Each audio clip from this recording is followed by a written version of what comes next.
Hello everyone, hope you all are doing great. So today I am going to discuss the another important part of your chapter, that is genetics, which is crossing over. So let me show you a model. So this is the model, okay. So here it is the animal cell, and inside the animal cell this is the nucleus, and inside the nucleus you all know about the chromatin fibers, which is getting spirulated just like your twisted headphones, and then it will make this structure. Okay, so these two are basically the homologous chromosome. So as today's lesson is about the crossing over, so that is why I am showing you this particular model. That's why you can imagine. Okay, so let's start. Basically these two are the homologous chromosome. Okay, so the particular timing of the crossing over is in the meiosis 1, and also in the meiosis 1 there are 4 types or 4 phases. Okay, so prophase, metaphase, anaphase and telophase. So the first phase, which is prophase 1, and from the prophase 1 the subphase which is also present, that is Pachytene. Pachytene is the subphase.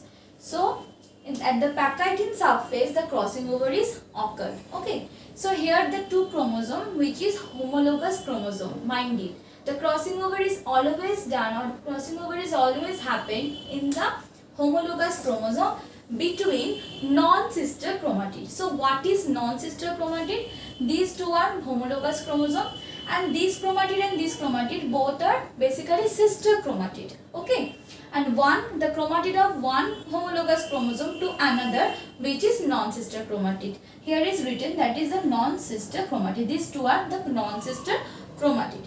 Okay, so when the Pachytene phase which is getting started, just that time the chiasma formation is occurred. What is chiasma formation? Basically when the prophase is started, prophase means that is the first phase of the meiosis. Okay, then the two homologous chromosomes, they came and they make a pair. They make a pair, and then it is known as synapsis. Okay, so this pair is known as synapsis. The procedure by which they can bind with each other, which is synapsis. After synapsis, that is why the two chromosomes is known as bivalent. And in the two chromosomes there are 4 chromatids. Okay, so due to the presence of 4 chromatid, we can say it tetrad, right, which is tetrad in this case.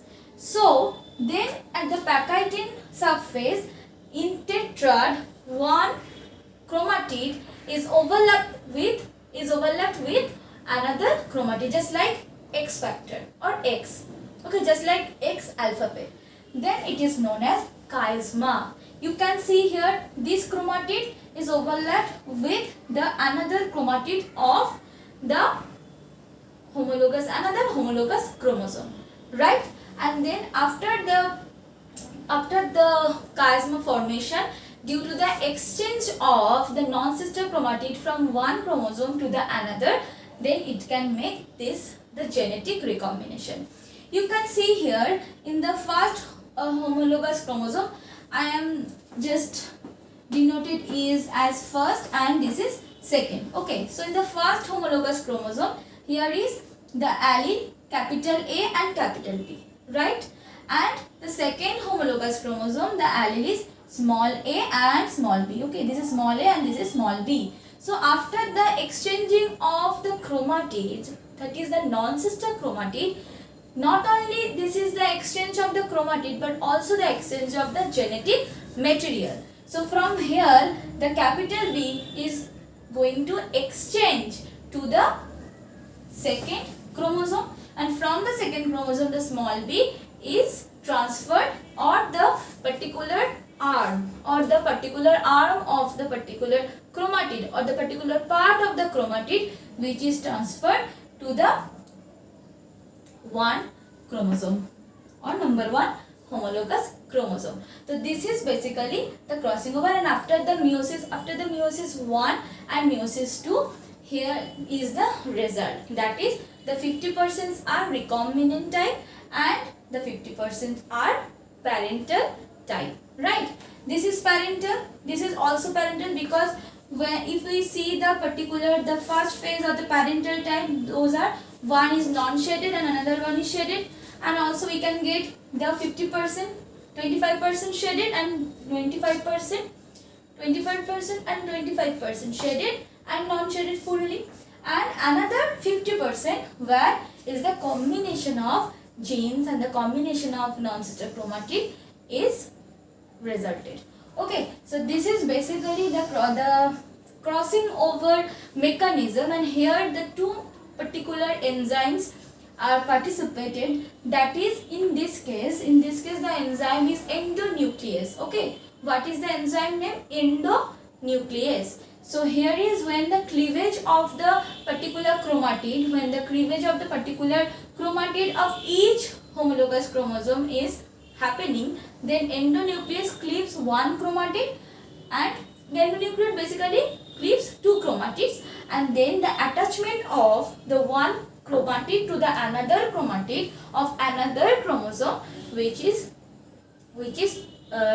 participated by, or which is basically determined by the another enzyme, which is ligase. So there are two enzymes, one is endonuclease and another one is ligase. So this is basically the crossing over mechanism. And what are the significance of crossing over mechanism? So crossing over is only done or only happen in the particular phase, which is in the particular cell division, that is meiosis. So to stable or to make the gene pool variable or variation which is needed for the evolution, for the existence of the species, so that is why crossing over is very important. So if there are no crossing over, then no variation, no recombination will be happen. And also due to the crossing over responses, or due to the time of crossing over, or type of crossing over, or the number of crossing over, also the number of crossing over also determines the gene distance or the map distance. Okay, so where the particular gene is present or not present, or particularly the gene distance between gene A and gene B, which is determined through this number of crossing over. So this is all about today's lesson. I think you got it, and basically I will discuss the different types of topics in this chapter in the later videos. So till now, take care of yourself and also your family, and if you like my video, please press the like and also the share option, and please subscribe my channel and okay, so till then, bye bye.